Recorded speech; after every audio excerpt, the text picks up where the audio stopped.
How do you update a live heavy traffic site with minimum or zero downtime? Updating a live high traffic site with minimal or zero downtime require careful planning and the use of various deployment strategies. Let's talk about let's talk about some of them. The first deployment strategy that we talk about, which is quite famous in my opinion, which is the blue green. Let's give it numbers. Let's make them to the left. The blue green deployment. The blue green deployment is a strategy where two identical environments, blue and green, are maintained. One environment called blue serves the live traffic, whether the green is updated and tested. The process of it goes in in four steps. The first step is that we prepare and deploy the new version to the green environment. Number two, we perform through testing on the green environment. Number three, we switch the router or load balancer to direct traffic from blue to green. Number four, the blue environment remains as backup and can be used for quick rollback if issues are encountered. Number two,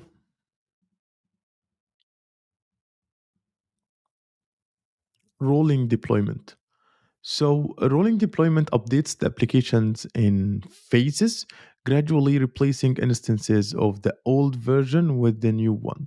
The process goes like this. So, basically, we divide the instances into smaller groups or patches, deploy the new version to the first patch, and monitor its performance. Number three, we continue deploying to subsequent patches until all instances are updated. This and number four, this allows for monitoring and quickly rollback of each patch if needed. And number three, we have canary deployment. Canary deployment involves releasing the new version to a small subset of user before rolling it out to the entire user base. The process goes like this. First, we deploy the new version to a small group of server or users. Number two, monitor the performance and gather feedback. Number three, we gradually increase the number of users or servers running the new version. And four, this helps in detecting issues early and minimizes the impact on the majority of users. And we have four, which was called feature toggles. Feature toggles allow you to deploy new code without activating it immediately. Features can be toggled on or off as needed. So the process goes like this. First, we implement the new features behind feature flags in the code. Number two, we deploy the new version with all features toggled off. Number three, we gradually enable features for subsets of users to monitor performance. And number four, we roll back individual features if issues are encountered without redeploying the entire application. Number five, we have A B testing. A B testing involves running two versions of application simultaneously and directing traffic to both versions. The process goes like this: deploy the new version alongside the current version, split the incoming traffic between two versions. Number three, monitor user interactions, performance, and feedback. And number four, we decide the full rollout or rollback based on the results. Number six, we have database schema changes. So this one, database schema changes can be particularly tricky. Can be quite tricky. Ensure that schema changes are backward compatible. The process goes like this: we make schema changes in a way that supports both old and new application versions, like adding new columns or table without removing old ones. Number two, we deploy the application update. And number three, once instances are running the new version, remove or update old schema elements. Number seven, Let's make this quite wide. Number seven, automation and continuous integration, continuous deployment, or CI/CD. It's automated the deployment process to reduce human error and ensure consistency. So basically, use a CI/CD tools like Jenkins or GitLab CI to automate the build, test, and deployment pipeline.